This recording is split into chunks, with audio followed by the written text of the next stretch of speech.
Restez éveillé, restez en action, en mouvement, parce que vous ne savez jamais d'où va venir le bonheur, d'où vont venir les personnes sur lesquelles vous allez vous appuyer, d'où vont venir les situations qui vont ouvrir vos pas et votre chemin. Voilà le message que j'ai envie de vous donner.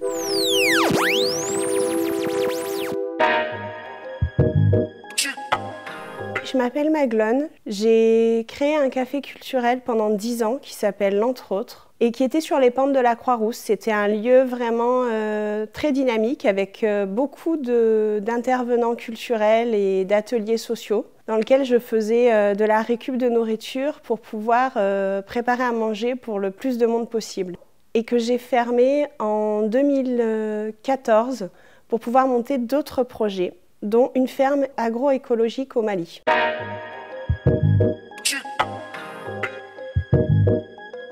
J'ai la foi en un être organisateur du monde pour des choses positives, parce que pour moi c'est vraiment important de ne pas être dans des combats négatifs, de ne pas dépenser de l'énergie stérile à aller contre, mais il faut aller pour. La foi, c'est vraiment avoir conscience du miracle de la vie, de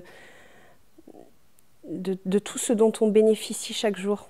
Et d'ailleurs, là aussi, c'est quand le cœur n'est pas court-circuité par des idées, c'est-à-dire que tu peux avoir des gens qui vont avoir des idées intellectuellement racistes ou être contre tout, mais face à une situation de détresse, en fait, quand le cœur se révèle, il n'y a plus d'idées qui tiennent la route, en fait. La première vertu, c'est la bonté. Maintenant, la philosophie de développement personnel, c'est de se dire comment valoriser mon moi, est-ce que je pense assez à moi, etc., etc. L'enfant a le droit de mettre en lumière ses dons, qu'est-ce qu'il sait faire de mieux, etc. Et on ne dit pas comment prendre soin de l'autre avant tout. En fait, ce qui me met vraiment en colère, c'est quand les gens ont tout et qui soufflent, qui sont pas contents, qui sont fatigués, ils n'ont pas envie d'y aller, qui voient pas en fait, qui sont en vie, que s'ils font pas tout ce qu'il y a à faire maintenant, c'est pas demain que ça va avoir lieu. Donc ça me met en colère en fait. Et on parlait de foi tout à l'heure, et pour moi, le quotidien doit être rendu sacré par notre reconnaissance. Pour moi, c'est à partir du moment justement où on prend conscience de toute la chance qu'on a, qu'on rend le quotidien sacré. Et c'est ça, la foi, c'est ça, la religion.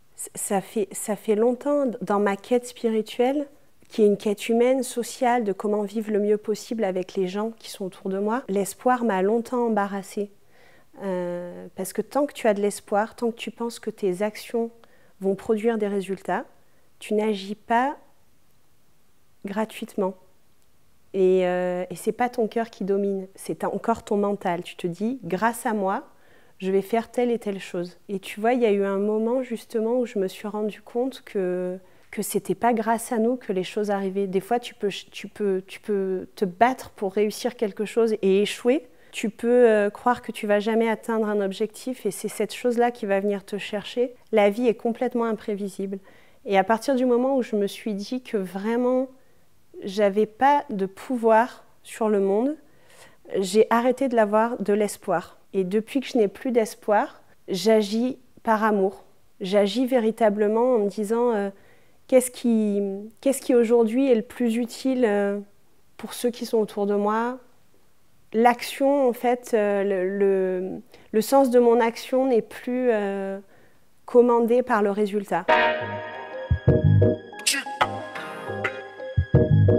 De faire de l'art quelque part pour mettre en lumière un projet de situation de crise, pour moi, ça a une valeur et ça peut être vraiment nécessaire. Pour moi, l'art, ça a une préoccupation humanitaire, c'est au service de l'humanité. L'art, c'est un témoignage, ça a une véritable mission. Si c'est gratuit, c'est plus de l'art, c'est de l'artifice en fait. Moi, vraiment, j'ai cette notion d'art au service des projets, j'ai toujours utilisé comme ça. Et l'entre autres, qui était vraiment un café culturel qui accueillait des communautés très diverses, avait cette dimension artistique et aussi sociale très implantée, avec des gens qui avaient une vraie idéologie, une vraie mission humaine auprès des autres.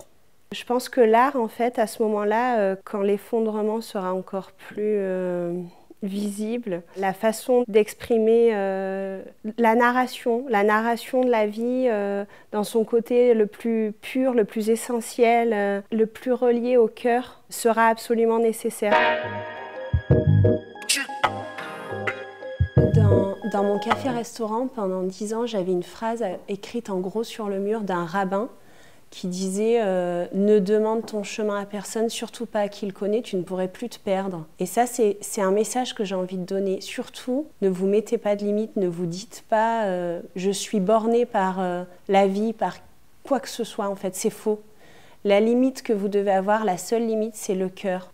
Et restez éveillé, restez en action, en mouvement, parce que vous savez jamais d'où va venir le bonheur, d'où vont venir les personnes sur lesquelles vous allez vous appuyer, d'où vont venir les situations qui vont ouvrir vos pas et votre chemin. Voilà le message que j'ai envie de vous donner.